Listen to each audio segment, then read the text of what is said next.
share screen. This meeting is being recorded.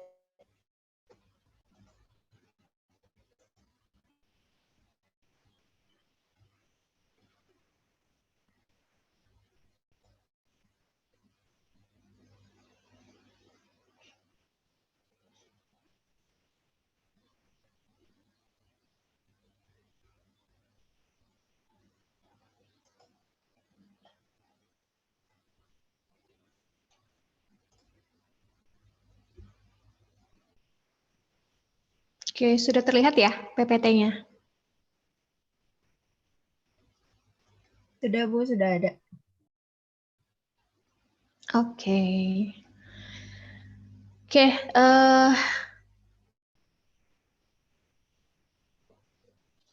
ini adalah kuliah ke-12 kita ya. Jadi kita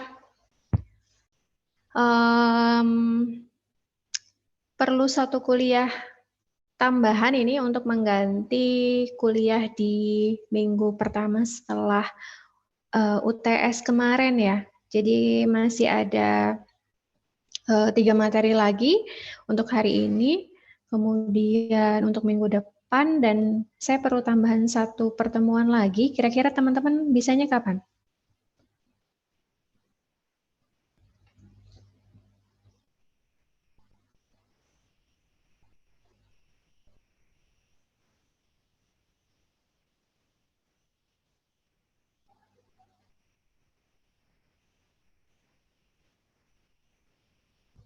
Oke, nanti didiskusikan aja ya, teman-teman 1C untuk kuliah tambahan. Mungkin bisa di jadwal kuliah statistik di hari Selasa sebagaimana mestinya, dan juga di hari Kamis mungkin jika teman-teman berkenan. Silahkan nanti didiskusikan saja. Oke ya. Oke, sebelumnya saya buka dulu. Bismillahirrahmanirrahim. Assalamualaikum warahmatullahi wabarakatuh. Selamat pagi teman-teman kelas 1C. Untuk hari ini kita akan berdiskusi mengenai multiple linear regression. Jadi ini adalah materi mengenai linear regression. Sebenarnya ada 2 ya, ada simple linear regression dan multiple linear regression. Tapi kita akan langsung ke multiple saja. Mungkin akan review sedikit saja mengenai yang simple, yang sederhana, linear regresi yang sederhana. Kemudian kita akan lanjutkan ke multiple linear regression. Oke, sasaran dari perkuliahan ini adalah yang pertama, teman-teman diharapkan mampu menggambarkan hubungan antara variabel bebas dan variabel terikat menggunakan multiple regression analysis. Yang kedua, teman-teman dapat menginterpretasikan dan menerapkan tabel ANOVA dalam melakukan analisis regresi. Yang ketiga, menghitung dan menginterpretasikan multiple standard error of estimate, kemudian coefficient of multiple determination atau R-square, dan adjusted coefficient of multiple determination atau R-square adjusted. Kemudian yang keempat, melakukan uji hipotesis untuk menentukan koefisien regresi. Gitu ya. Jadi output dari linear regression itu tentunya kita akan mendapatkan koefisien dari regresi. Yang kelima, melakukan uji hipotesis pada tiap koefisien regresi. Oke, jadi analisis regresi itu bertujuan untuk memprediksi nilai variabel terikat yang dipengaruhi oleh variabel bebas. Tujuan lainnya adalah untuk mengetahui pengaruh variabel bebas terhadap variabel terikatnya, gitu ya. Seperti saya sampaikan tadi, analisis regresi terdiri dari 2 ya, regresi linear sederhana atau simple linear regression dan regresi linear berganda yang akan kita diskusikan pada kesempatan kali ini, atau disebut dengan multiple linear regression. Oke, nah ini review saja mengenai simple linear regression ya, yang sederhana. Pasti teman-teman sudah sangat familiar gitu ya, sering sekali digunakan ini untuk praktikum ataupun penelitian. Simple linear regression ini digunakan untuk satu variabel terikat dan satu variabel bebas. Jadi hanya ada satu variabel terikat dan satu variabel bebas. Itu ya. Untuk bentuk umumnya itu adalah Y sama dengan A plus BX. Y itu adalah variabel terikatnya, kemudian X itu adalah variabel bebasnya, kemudian A dan B itu adalah konstanta ya. A itu diperoleh dari intercept dan B-nya ada dari slope. B inilah yang disebut dengan koefisien regresi gitu ya. Oke, seperti teman-teman bisa lihat ya di sini bahwa hanya ada satu variabel bebas saja. X-nya hanya satu, di mana nilai dari X ini nantinya akan memiliki pengaruh terhadap nilai variabel terikatnya atau Y-nya. Gitu ya. Oke, contohnya seperti ini. Ada seorang peneliti, jadi dia ingin mengetahui pengaruh minat belajar terhadap prestasi belajar matematika. Dari 12 siswa ya, ada jumlah sampelnya ada 12 nih, N-nya 12. Kemudian yang diteliti itu adalah pengaruh minat belajar, berarti ini adalah X atau variabel bebasnya, kemudian terhadap prestasi belajar atau Y, ini adalah variabel terikatnya gitu ya. Jadi Y ini merupakan fungsi dari X atau Y ini akan dipengaruhi oleh besar atau kecilnya dari nilai X, di mana hanya ada satu variabel bebas saja, satu X saja. Disebut dengan bisa diolah menggunakan, bisa diinterpretasikan menggunakan simple linear regression. Gitu ya. Oke, contoh lain. Ini adalah bioproses ya, praktikum bioproses. Mungkin semester depan ya, teman-teman akan dapatkan salah satu pengolahan data di salah satu modul di praktikum bioproses itu adalah menghitung laju pertumbuhan bakteri atau jamur spesifik atau biasa disebut dengan MIU di sini ya. Nah, untuk pertumbuhan mikroba itu ada didekati dengan model ya, didekati dengan model matematis di mana Rx sama dengan dx per dt sama dengan mu dikali x, di mana anotasinya ada di bawah ini ya, bisa dilihat. Kemudian PD ini jika diintegralkan akan diperoleh persamaan garis lurus ya, persamaan Y gitu ya, diperoleh ln X sama dengan T plus ln X0 gitu ya. Nah, di sini kita akan oh ini ada kurang ya. Sorry, ini itu harusnya mu di sini. Ya, harusnya mu ya. Oke. Nah, kita mau nyari apa sih? Kita mau nyari mu ini. Gitu ya. Dari data praktikum kita akan mencari mu ini. Datanya apa sih yang didapatkan dari praktikum? Datanya adalah T dan X gitu ya. Nah, jika teman-teman perhatikan persamaan garis lurus ini bisa didekati dengan persamaan sederhana, linear regresi yang sederhana atau simple linear regression. Oke, ln Y di sini itu sebagai Y. Kemudian ini sebagai intercept ya, A. Kemudian T sebagai X atau variabel bebasnya, dan mu itu sebagai B. Sama ya, sama yang tadi ya, modelnya Y sama dengan A plus BX. Oke. Nah, model-model atau model yang menggambarkan suatu proses atau suatu persamaan itu Yang tadi ini Rx sama dengan dx per dt sama dengan mu x itu kita integrasikan sehingga akan memudahkan kita dalam pengolahan data menjadi persamaan linear sederhana gitu ya, sehingga pengolahan datanya dimaksudkan agar lebih mudah gitu maksudnya ya. Oke, kita mau cari mu di sini. Mu itu sebagai B ya, sebagai koefisien regresi atau sebagai slope-nya. Sehingga kita bisa menggunakan simple linear regression. Caranya seperti apa? Nah, ini dari data praktikum, kita punya data waktu dan juga data konsentrasi gitu ya. Kita sesuaikan aja tadi, berarti Y-nya itu adalah ln X ya. Tadi di sini Y sama dengan ln X, di sini sebagai ln X ya. Sorry, ln X ini sebagai Y, kemudian T sebagai X. Oke ya, di sini adalah ln X, dan di sini sebagai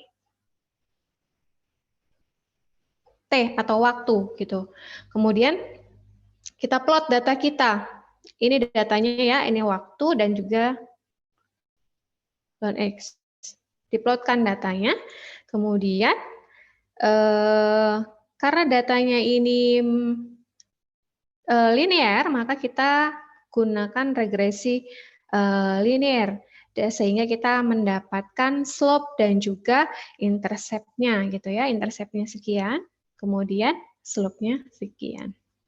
Sehingga kita dapat peroleh mu-nya atau laju pertumbuhan mikroba spesifiknya. Gitu. Ini adalah salah satu contoh implementasi linear regression dalam pengolahan data ya, data praktikum maupun penelitian. Gitu ya. Mudah ya kalau linear simple linear regression atau regresi linear sederhana kan teman-teman pasti sudah sering lah pakai gitu ya. Oke. Nah, bagaimana dengan multiple linear regression gitu ya, atau regresi linear berganda gitu. Nah, biasanya persamaan ini digunakan untuk satu variabel terikat dan dua atau lebih variabel bebas.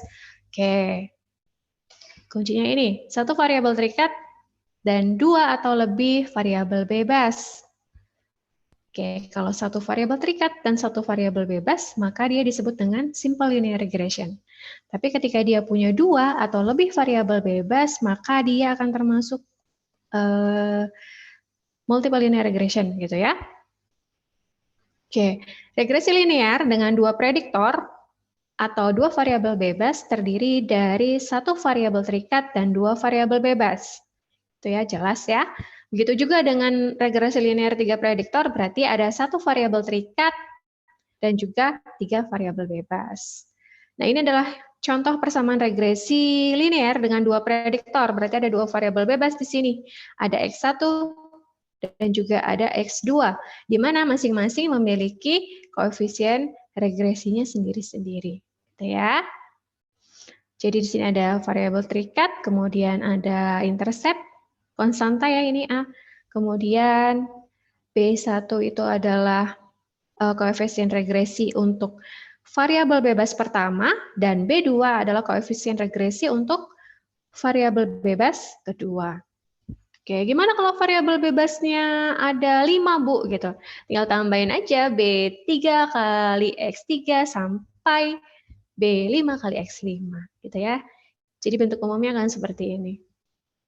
Boleh mau sampai berapa? Sampai di sini sampai disebutkan K ya. Jadi boleh sampai memiliki variabel bebas berapapun.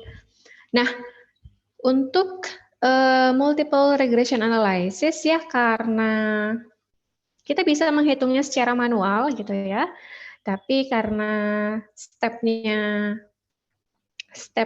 itu lumayan panjang gitu ya, sehingga lumayan melelahkan gitu, sehingga biasanya kita gunakan tools ya.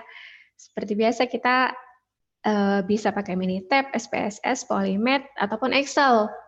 Kemarin kan teman-teman sudah coba ya menggunakan Excel ya, sudah bandingkan bagaimana ketika teman-teman melakukan uji varians menggunakan manual, perhitungan manual dengan menggunakan Excel. Gitu ya. Nah, sama dengan regression analysis kita juga bisa pakai Excel. Nanti kita coba ya. Oke. Ini ada contoh kasus. Jadi biaya pemanasan rumah ya ini maksudnya ya. Jadi biasanya untuk rumah-rumah di negara-negara yang memiliki iklim dingin gitu ya, dia dilengkapi dengan heater. Nah, untuk biaya pemanasannya itu bergantung pada 3 variabel nih. Yang pertama adalah suhu rata-rata harian, suhu ruang gitu ya, suhu lingkungan. Kemudian yang kedua tebal insulasi, dan yang ketiga usia pemanas. Ini adalah 3 variabel yang menentukan biaya pemanasan. Oke, berarti variabel terikatnya apa di sini dalam kasus ini?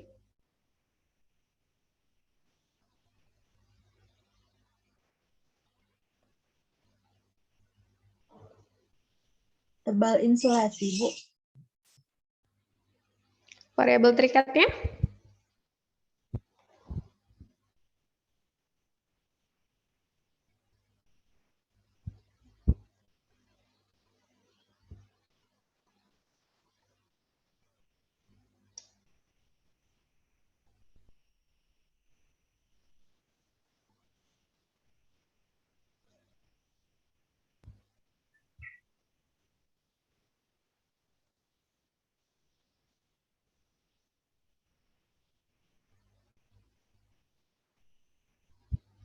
Variabel terikatnya apa? Tebal insulasi, bukan, Bu? Tebal insulasi? Oke. Ada pendapat yang lain?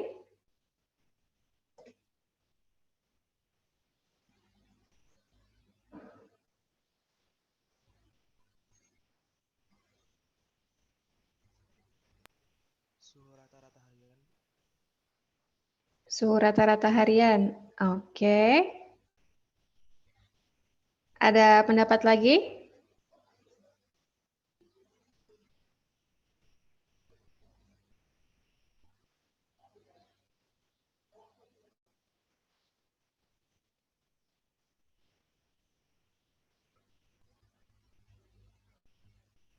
Biaya pemasangan. Biaya pemanasan. Ya, Bu, Pemanasan ya? Oke. Oke, jadi variabel terikatnya adalah biaya pemanasan. Di sini sebagai Y-nya ya. Karena apa? Karena dia bergantung pada 3 variabel bebas di sini, yaitu ada X1 itu suhu rata-rata harian, X2-nya tebal insulasi, dan X3-nya adalah usia pemanas. Oke.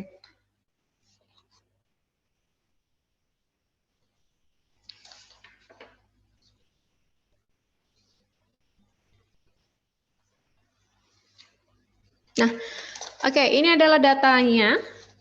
Silahkan dimasukkan ke dalam Excel. Atau nanti ya, nanti saja ya.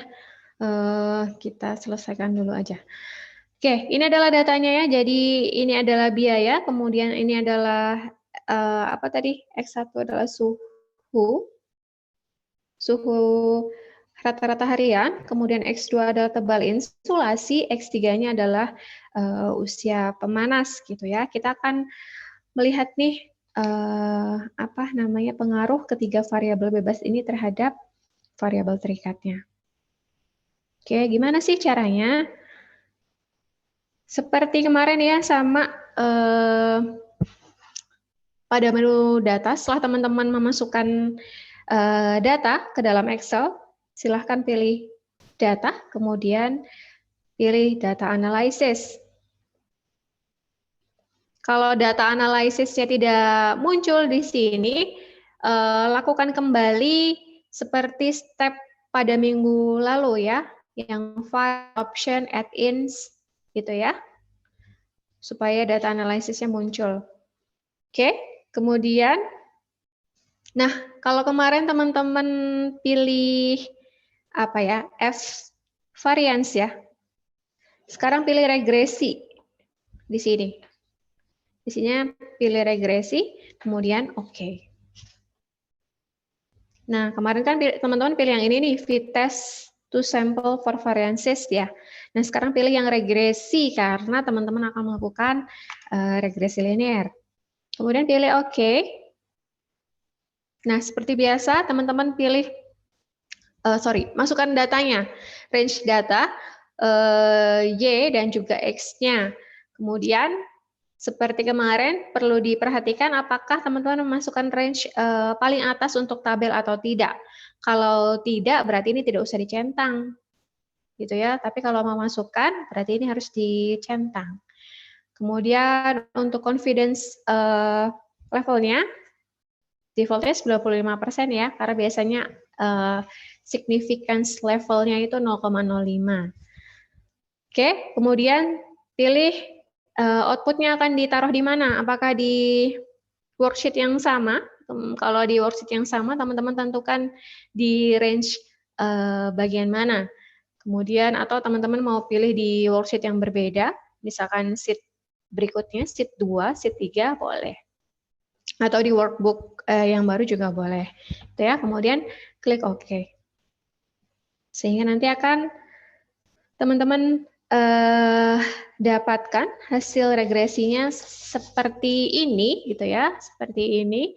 Nah, koefisien regresinya ini akan muncul di sini, di yang ada kotak merahnya ini ya. Ini adalah koefisien regresi, koefisien hasil dari regresi yang kita lakukan tadi, di mana intercept ini adalah A. Kemudian X1 ini adalah koefisien regresi untuk X1 atau di sini adalah B1 ya. Ini adalah B1. Koefisien regresi untuk variabel bebas pertama. Kemudian yang di sini ini adalah koefisien regresi untuk variabel bebas kedua dan ini yang ketiga. Gitu. Sehingga teman-teman dapatkan koefisien regresinya demikian. So ini ya, yang di atas ini. Oke, kemudian selain mendapatkan koefisien regresi, teman-teman juga mendapatkan statistik regresi gitu ya. Ada multiple R, ada R square, ada adjusted R square. Nah, ini biasanya digunakan untuk mengevaluasi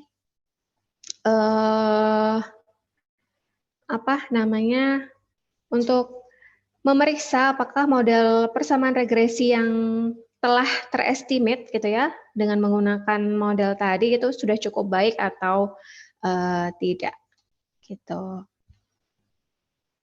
Oke, jadi mudah ya menggunakan Excel juga mudah dan ini tuh sangat membantu sekali dibanding teman-teman melakukan perhitungan secara manual. Manual juga menggunakan Excel sih gitu ya, tapi step-stepnya manual dan panjang dan melelahkan gitu. Jadi teman-teman bisa gunakan Excel. Oke, sampai di sini ada yang mau ditanyakan? Masih bisa diikuti ya? Masih, Bu. Masih.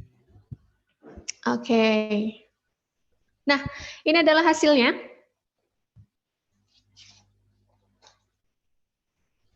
Oke ya. Tadi kita dapatkan ini intercept, kemudian ini B1, B2, dan B3. Oke. Koefisien regresi X1 adalah 4,583. Nah, koefisien ini kalau teman-teman perhatikan, dia adalah negatif. Ya, yang artinya dia memperlihatkan hubungan terbalik antara biaya dan suhu. Y kan tadi biaya ya. Biaya. X1 itu adalah suhu. Oke, maksudnya gimana nih di sini?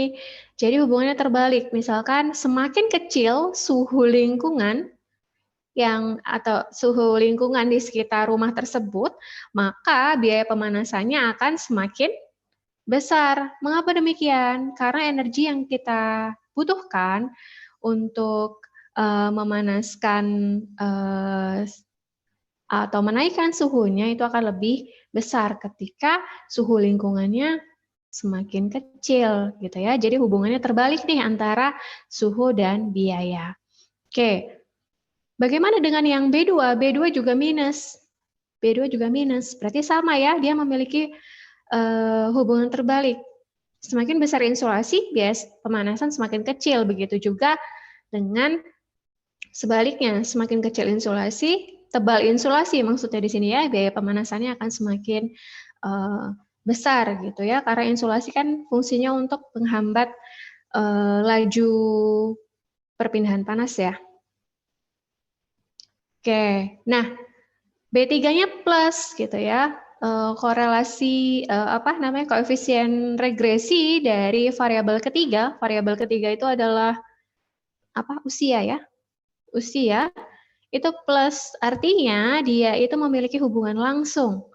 Semakin besar atau semakin lama usia dari pembakar tersebut, maka biaya pemanasannya akan semakin besar karena biasanya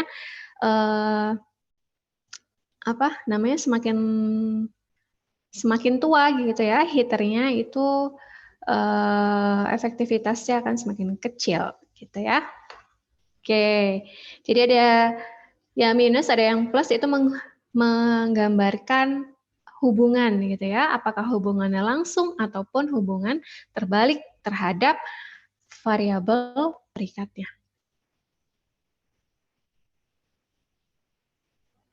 Nah, kemudian setelah kita mendapatkan model ya, ini adalah model ya, model yang sudah disertai dengan koefisien regresi nih di sini, kita bisa menerapkan model tersebut untuk estimasi gitu ya. Jadi misalkan kita ingin mengetahui berapa sih biaya pemanas jika suhu luarnya adalah 30 derajat, kemudian tebal insulasinya 5 inch, dan usia pemanasnya 10 tahun. Gitu ya. Karena kita sudah punya model, sehingga kita tinggal masukkan saja variabel bebas yang diketahui atau yang akan mempengaruhi dari biaya pemanasan tadi gitu ya. Oke, suhunya 30, silakan dimasukkan dia sebagai X1, tebal insulasinya 5 inch dia sebagai X2, dan juga usia pemanas sebagai X3. Sehingga kita bisa estimasikan biaya pemanasan dengan kondisi demikian atau dengan variabel bebas demikian itu adalah sekian, gitu ya. Tuh, itu fungsinya regresi ya, sehingga kita bisa melakukan estimasi terhadap variabel bebas yang ingin kita ketahui. Oke, nah apa sih sebenarnya beda dari simple dan juga multiple linear regression gitu ya? Untuk simple tuh yang ini ya, yang sebelah kiri kita, ini yang simple. Satu variabel dependent Y itu diprediksi dari satu variabel independent X ya, variabel terikat Y itu diprediksi hanya dari satu variabel bebas saja ya. Sedangkan untuk yang multiple dia diprediksi dari satu set variabel bebas. Artinya lebih dari satu ya, bisa 2, 3 dan seterusnya. Oke, kemudian koefisien regresi untuk simple linear regression itu hanya satu, ya jelas ya karena variabel bebasnya hanya satu, X-nya hanya satu, sehingga kita hanya dapat satu B saja, satu koefisien regresi saja. Sebaliknya untuk multiple, koefisien regresi itu akan diperoleh untuk masing-masing variabel bebas. Tadi ada B1, B2, dan B3. Masing-masing punya gitu ya, punya koefisien regresi. Kemudian, koefisien determinasi yang kita gunakan untuk melihat sejauh mana apa namanya sejauh mana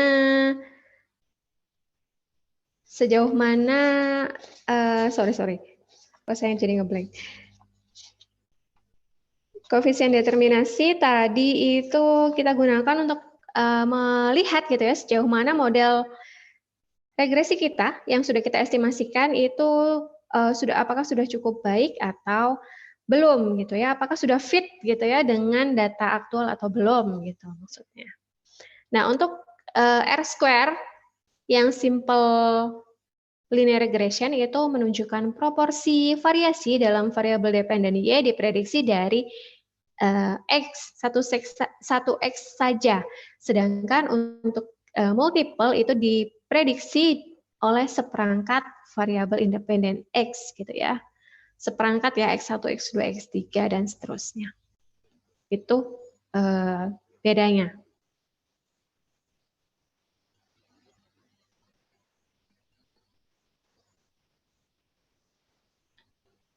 Oke, selanjutnya adalah multiple standard error of estimate. Jadi ini digunakan untuk mengukur efektivitas persamaan regresi kita, gitu ya. Oke, rumusnya adalah SY sama dengan akar sigma Y aktual atau Y observasi atau Y data dikurangi Y topi ya di sini atau Y estimate gitu ya. Kemudian pangkatkan 2. Dibagi dengan N itu adalah jumlah sampel yang diobservasi, dikurangin K. K ini adalah jumlah variabel independen atau variabel bebas ditambah dengan 1. Itu ya, itu adalah multiple standard error of estimate digunakan untuk mengukur efektivitas dari persamaan regresi. Nah, kalau dari data tadi, kita bisa hitung nilai SY-nya, SY 1, 2, 3 ya, karena terdiri dari 3 variabel bebas gitu ya. Oke, kita peroleh sekian.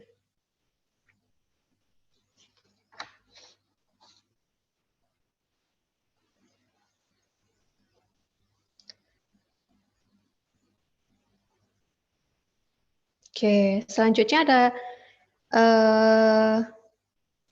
regresi dan korelasi gitu ya. Jadi regresi tadi kita sudah berdiskusi banyak mengenai regresi ini. Apa sih sebenarnya regresi? Jadi regresi ini tuh adalah bentuk hubungan antara variabel melalui suatu model persamaan gitu ya.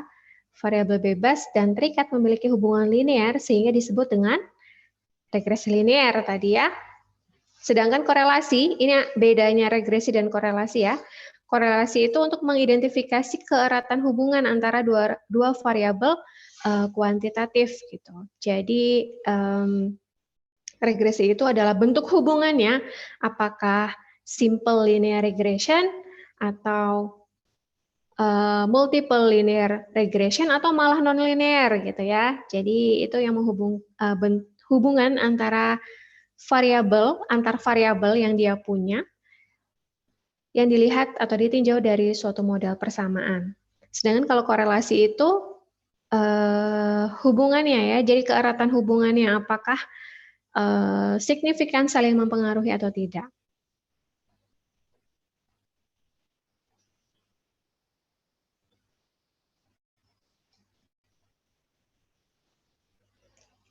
Oke, seperti tadi sudah dijelaskan di awal, untuk melihat apakah model persamaan regresi kita yang kita dapatkan itu sudah cukup baik atau belum, kita secara visual juga sebenarnya kita bisa lihat ya dengan membandingkan garis regresi dengan data aktual gitu ya, dengan data yang kita punya, apakah fit atau tidak, atau juga dengan evaluasi kuantitatif menggunakan koefisien determinasi, di mana koefisien determinasi bisa kita dapatkan dari tabel ANOVA, ya.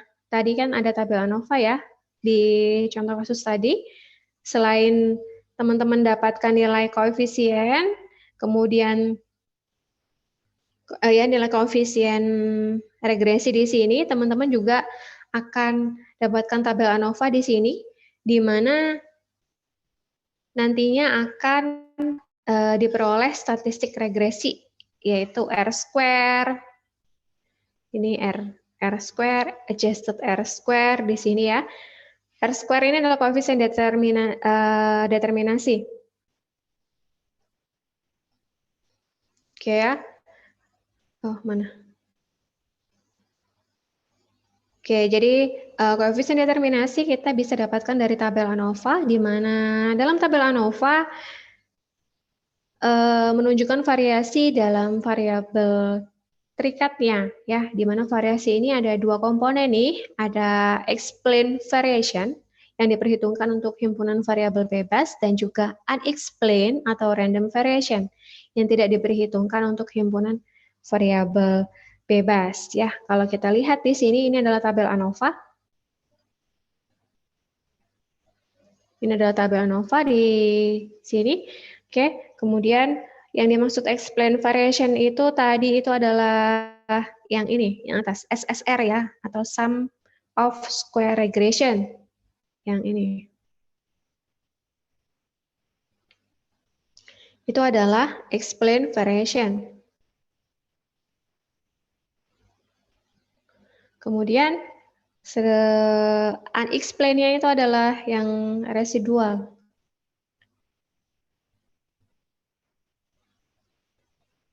Ini adalah unexplained variation. Nah, baik sum of square regression maupun sum of square residual atau sum square error ini digunakan untuk menghitung koefisien determinasi tadi, yaitu R-square dan juga adjusted R-square. Bagaimana cara menghitungnya gitu ya? Kalau menggunakan Excel dia akan terhitung otomatis gitu ya. Tapi bagaimana sih kalau kita mau menghitung manual gitu ya? Nah, ini koefisien determinasi ganda atau R-square itu adalah persen atau fraksi perubahan dalam variabel terikat yang dapat dijelaskan oleh variabel bebasnya X1, X2, dan XK gitu ya. Rumusnya demikian, R-square sama dengan sum of square regression dibagi dengan sum of square total.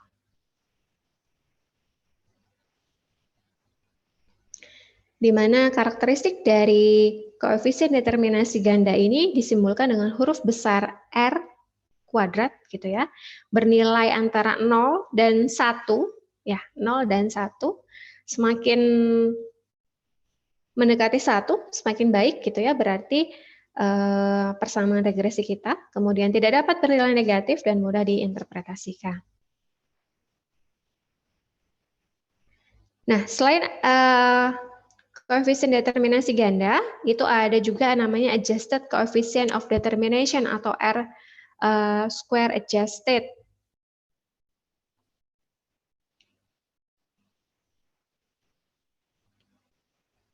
Nah, mengapa sih kita perlu R square adjusted? Karena kalau kita lihat dari R square saja, jika jumlah variabel K, jumlah variabel atau K dan ukuran sampel atau N itu nilainya sama, misalkan jumlah sampelnya ada 10, kemudian jumlah variabel bebasnya juga ada 10, gitu ya, maka koefisien determinasinya atau R-square-nya dia akan sama dengan 1,0. Berarti ini maksimum banget ya, karena kan range-nya tadi 0 sampai 1 gitu ya. Nah, apakah sudah cukup objektif R-square ini untuk menilai persamaan regresi kita atau tidak gitu ya, karena ketika kita punya K dan N yang sama, maka R-square-nya itu pasti sama dengan 1 gitu atau maksimum gitu ya. Nah, untuk menyeimbangkan gitu ya, untuk menyeimbangkan atau untuk sebagai pertimbangan berikutnya kita bisa menggunakan R² adjusted gitu ya. Bagaimana cara menghitungnya? Rumusnya demikian, R adjusted itu sama dengan 1 dikurangin sum of square error dibagi dengan jumlah sampel dikurang jumlah variabel bebas ditambah 1 dibagi dengan sum of square total dibagi n min 1. Gitu ya. Oke, jadi teman-teman jangan lihat R² aja, tapi R² adjusted-nya juga dilihat.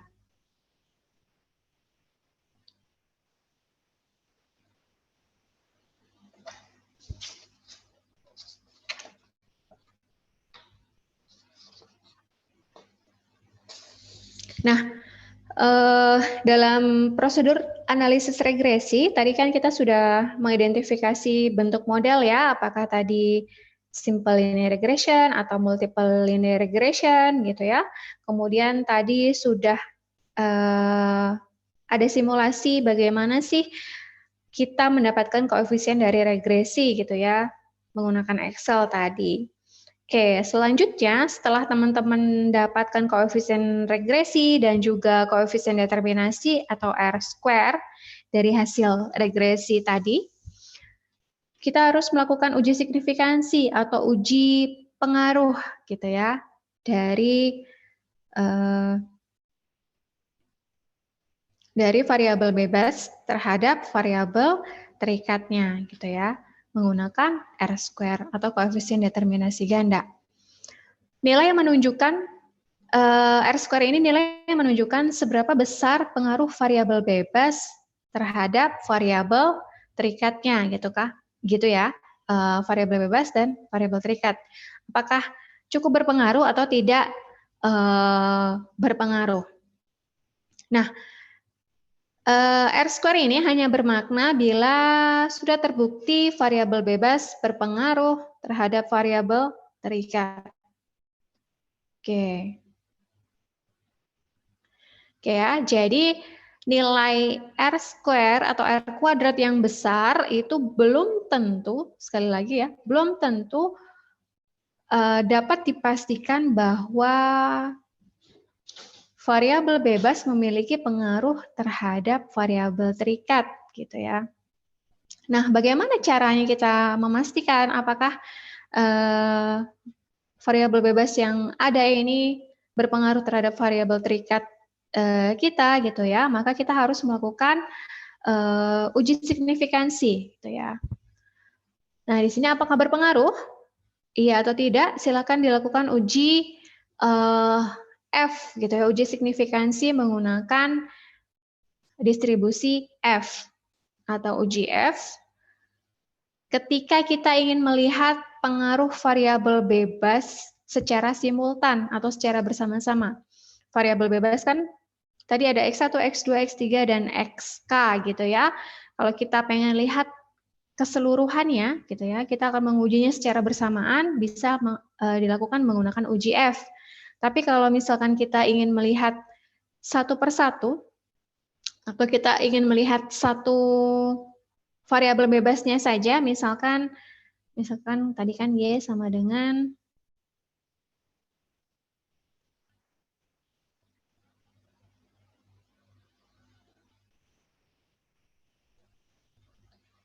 ya, uji F digunakan ketika kita ingin melihat pengaruh variabel bebas X1, X2, dan X3 secara simultan atau bersamaan. Oke, kita bisa pakai uji F. Tapi kalau kita hanya ingin melihat pengaruh X1 saja terhadap Y, kita bisa menggunakan uji T, gitu ya. Uji ini dinamakan dengan uji signifikansi parsial atau uji pengaruh parsial, karena kita hanya akan melihat X1-nya saja. Tapi kalau kita ingin melihat X1, X2, X3 secara bersama-sama, kita bisa menggunakan uji F. Nah, ketika diperoleh variabel independen tidak berpengaruh pada variabel dependen, maka koefisien determinasi itu tidak ada artinya. R² dan juga R² adjusted, meskipun nilainya maksimum, misalkan 0,99, ini 0,89 gitu ya, nilainya besar gitu, itu tidak ada artinya. Artinya tidak menunjukkan apapun gitu ya. Nah, sebaliknya, ketika dilakukan uji signifikansi dan diperoleh bahwa variabel independen berpengaruh terhadap variabel dependennya, maka nilai R square dan R square adjusted tadi itu mengandung arti, gitu ya. Mengandung arti di sini artinya dimaknai dengan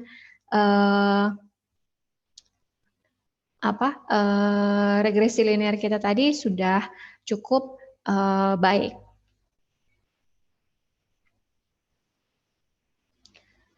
Nah, pada regresi ganda atau multiple linear regression, kita bisa melihat berapa persen sih masing-masing variabel bebas berpengaruh terhadap variabel terikatnya, atau berapa sih sumbangan efektif dan relatifnya.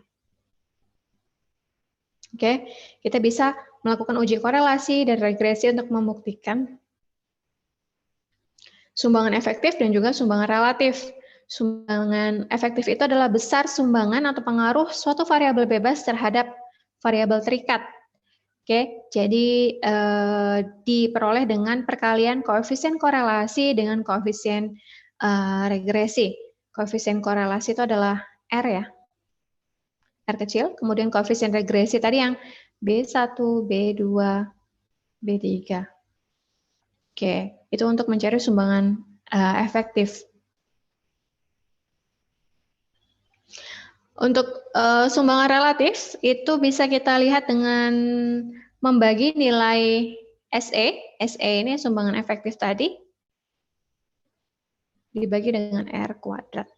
Gitu ya. Sumbangan relatif adalah besar sumbangan atau pengaruh suatu variabel bebas terhadap pengaruh simultan atau R square-nya.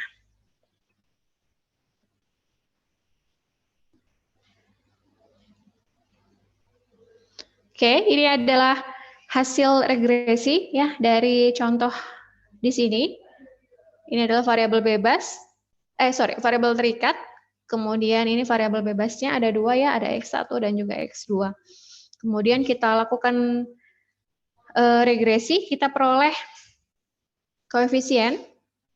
Ini adalah intercept atau A. Kemudian ini adalah koefisien regresi untuk variabel bebas 1. Ini adalah koefisien regresi untuk variabel bebas 2. Di sini ya.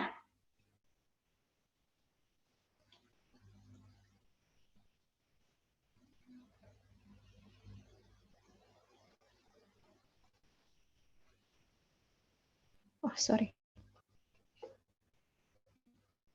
Oke, sebentar ya.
Oke, kita lanjutin ya.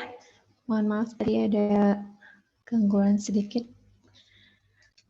Oke, kita bisa dapatkan koefisien regresi. Kemudian kita dapatkan statistik regresi juga ya, ada R-square dan adjusted R-square di sini. Oke.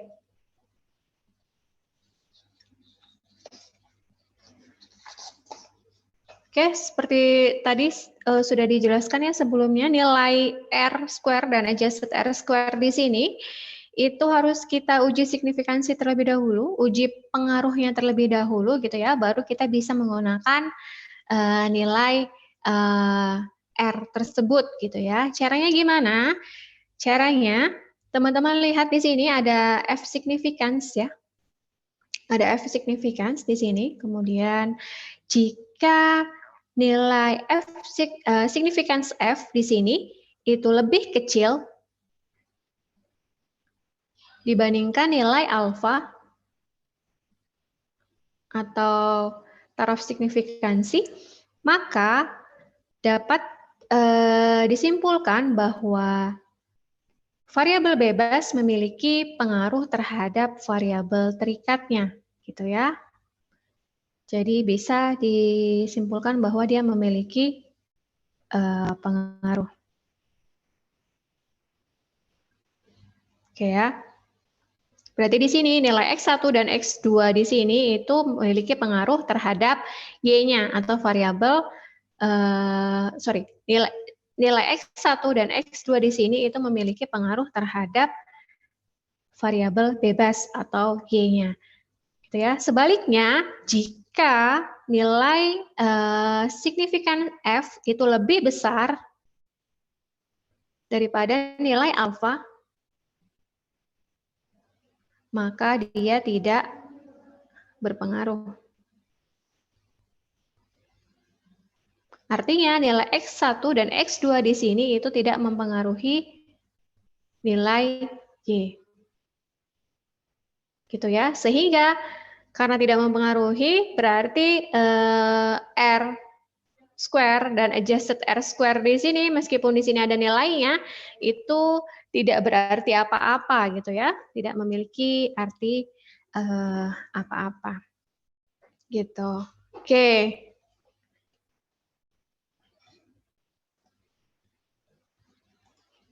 Saya hapus dulu ya.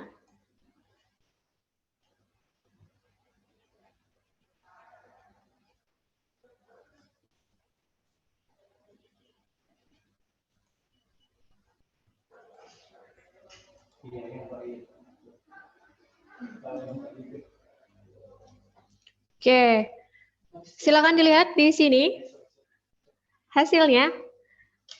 Apakah X1 dan X2 berpengaruh terhadap variabel terikat Y atau tidak? Ada yang bisa menyimpulkan? Alfanya tadi 0,05 ya.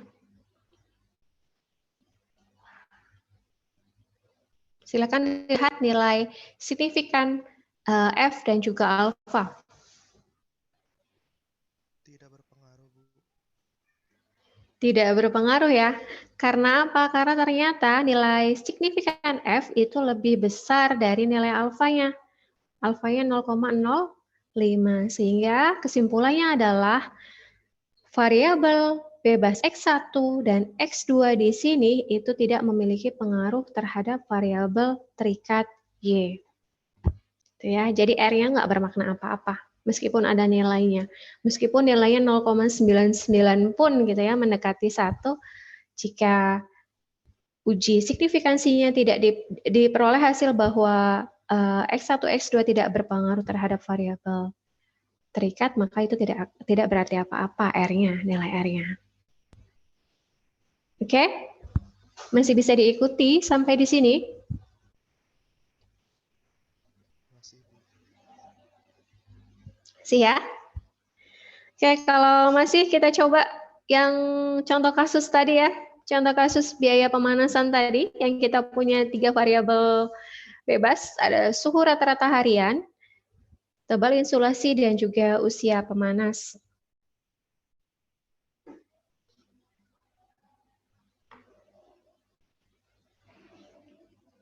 Oke, kita coba uji hipotesis ya, uji hipotesis dan juga uji signifikansi nanti. Oke, seperti biasa dalam melakukan uji hipotesis, langkah pertama kita nyatakan hipotesis nol dan hipotesis alternatifnya terlebih dahulu.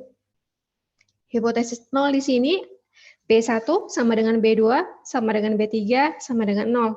Ada 3 variabel bebas ya di sini ya. Sehingga beta 1, beta 2 dan beta 3 sama dengan 0. Artinya adalah tidak ada pengaruh atau korelasi antara variabel bebas dan terhadap variabel terikatnya. Sedangkan untuk H1-nya itu terdapat minimal 1 beta saja antara beta 1, beta 2, atau beta 3 yang tidak sama dengan 0. Artinya ada pengaruh atau korelasi antara variabel bebas dan juga variabel terikatnya. Oke. Kemudian langkah 2-nya kita nyatakan taraf signifikansinya alfanya 0,05.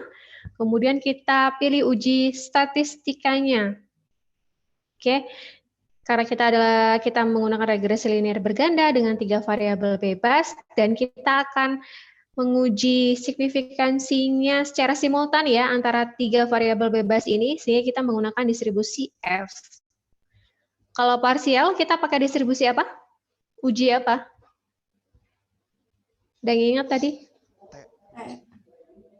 Uji T ya. Oke, kalau simultan boleh pakai uji F. Kalau parsial atau 1 variabel bebas saja kita bisa pakai uji T. Oke. Dari hasil regresi kita bisa tentukan koefisien di sini. Bisa dapatkan koefisien regresinya untuk masing-masing variabel bebas. Kemudian kita punya nilai R-nya, koefisien determinannya ya, di sini. Oke, kemudian kita uji signifikansi apakah variabel bebas berpengaruh terhadap variabel terikat. Kalau untuk kasus ini, apakah berpengaruh atau tidak? Berpengaruh, Bu. Berpengaruh karena? Karena lebih kecil. Apanya yang lebih kecil? Signifikansinya daripada Signifikansinya, Bu, lebih kecil dari nilai alfa. nilai alfanya dari taraf Oke. Oke. Signifikans F di sini, nilai F signifikan itu lebih kecil daripada nilai alfa, 0,05, sehingga berpengaruh ya.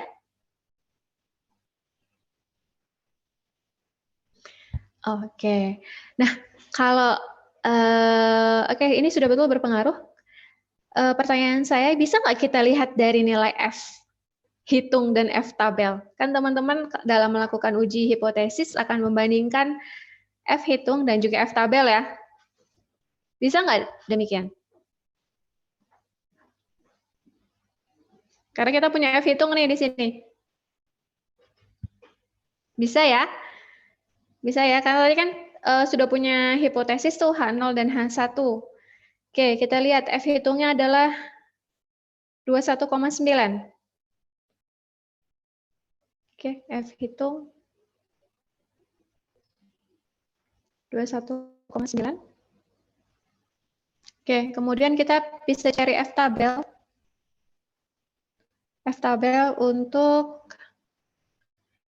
alfanya 0,05 ya. Kemudian untuk degree of freedom pembilangnya, ini bisa lihat di sini ya. 3 dan 16. Sehingga didapatkan F tabelnya adalah 3,24.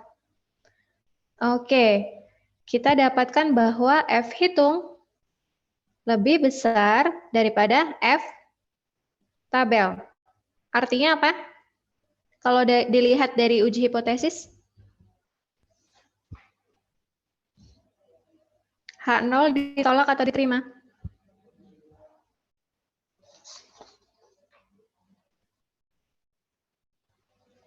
Ada yang masih ingat? Kemarin loh. Minggu lalu. F hitung lebih besar daripada F tabel, artinya H0 ditolak atau diterima? ditolak ya. H0 ditolak. Oke, kita lihat H0-nya kita tadi ya. Oke, H0 itu menyatakan tidak ada pengaruh. H0 tertolak artinya adalah ada pengaruh gitu ya. Sehingga dalam mengambil keputusan kita bisa berdasarkan F hitung maupun F signifikan. Dilihat dari F hitung, kita dapatkan bahwa F hitungnya lebih besar daripada F tabel, artinya adalah H0 ditolak, yang bermakna variabel bebas itu berpengaruh terhadap variabel terikatnya. Kemudian kalau dilihat dari F significance, di mana F significance lebih kecil daripada nilai alfa, sama ya, berarti variabel bebas berpengaruh terhadap variabel terikatnya. Gitu ya. Jadi teman-teman bisa menggunakan F significance dalam melakukan uji signifikan maupun menggunakan F hitung.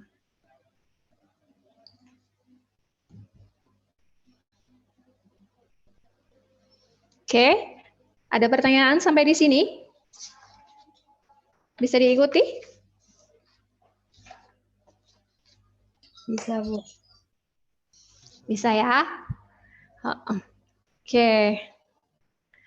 Nah, itu teman-teman ya untuk pertemuan kita kali ini. Good news-nya adalah tidak ada tugas, tidak ada latihan untuk apa namanya pertemuan kali ini. Sehingga lumayan lah ya, lumayan apa namanya menguntungkan. Tapi silakan dicoba ya, dicoba sendiri ya. Tadi karena teman-teman belum mencoba, silakan sisa waktu kuliah kita pada hari ini, silakan dicoba nih teman-teman melakukan multiple linear regression dari data ini supaya terlatih ya, supaya nggak bingung nanti waktu ujian ketika mau melakukan regresi menggunakan Excel. Ya, step-stepnya tadi ya hampir sama dengan step-step minggu lalu, hanya diganti apakah teman-teman akan melakukan uji varians atau ANOVA atau regresi. Gitu. Oke, jika tidak ada pertanyaan, saya kira cukup sampai di sini dulu untuk pertemuan kita kali ini. Bu, izin bertanya. Saya tunggu. Ya, gimana? Bu, izin bertanya, untuk UAS berarti menggunakan laptop, Bu? Bawa laptop ke kampus atau bagaimana, Bu? Oke, karena soal UASnya belum dibikin, ya. Jadi saya belum bisa menginfokan nih. Mungkin pertemuan selanjutnya saya infokan ya. Apakah teman-teman diperbolehkan menggunakan laptop atau tidak? Seharusnya boleh ya. Tapi nanti saya pastikan juga ya, karena saya pastikan juga karena dosen pengampu 1A dan 1B kan berbeda ya. Oke, begitu? Ada lagi?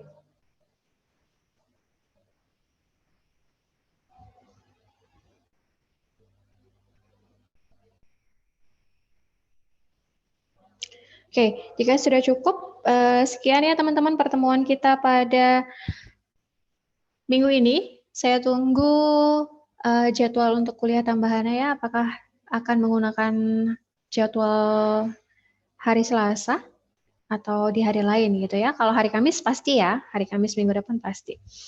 Oke, semoga bermanfaat untuk teman-teman. Mohon maaf jika masih banyak kekurangan dalam penyampaian. Teman-teman semoga sehat selalu ya, jaga kesehatan. Saya akhiri. Wassalamualaikum warahmatullahi wabarakatuh. Waalaikumsalam warahmatullahi wabarakatuh. Terima kasih, Bu. Ya, sama-sama. Oh ya, untuk tugas minggu lalu dikumpulkan di e-learning ya. Setelah kuliah ini akan saya buatkan space-nya. Oke, saya izin leave.